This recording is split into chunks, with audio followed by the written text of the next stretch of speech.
Дали ќе побарате одговорност од министерот за односи меѓу заедниците Иван Стоилковиќ затоа што избрка од работа се думина вработени кои се од албанската заедница. Ова прашање упатено до вице-премиерот Беким Сали му го постави пратеничката на Европскиот фронт Рина Айдари, која истакна дека овие 7 лица потоа се повторно вратени на работа со што министерството ќе треба да плати одштета.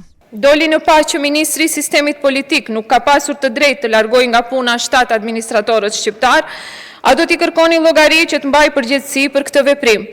A keni informacion se ka vendim nga institucioni përkatës që dëshmon se zoti Stoilković nuk ka vepruar në kuadër të ligjit?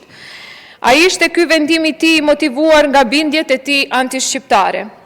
A thua edhe të përjashtuarit e tjerë para prak janë larguar pa drejtësisht nga puna pasi që nuk ju është dhënë mundësia për ankimimin e vendimit sepse i njëjti nuk arriti asnjëherë deri tek ata. Vicepremierot Беким Сали не одговори дали ќе побара одговорност од Стоилковиќ и само кратко рече дека тоа прашање е решено и тие се повторно вратени на работа.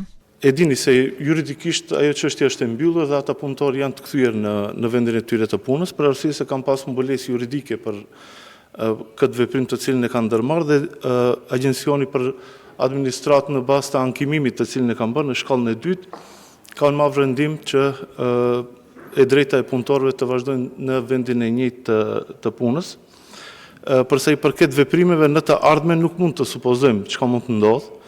Mirë po i inkurajojmë të gjithë punëtorët të cilët ndjehen të diskriminuar dhe të cilët ndjejnë presionet të tipit të mobbingut në vendin e tyre të punës, të drejtohen në gjitha institucionet të përkatëse për ankimimet e tyre që mund t'i bëjnë.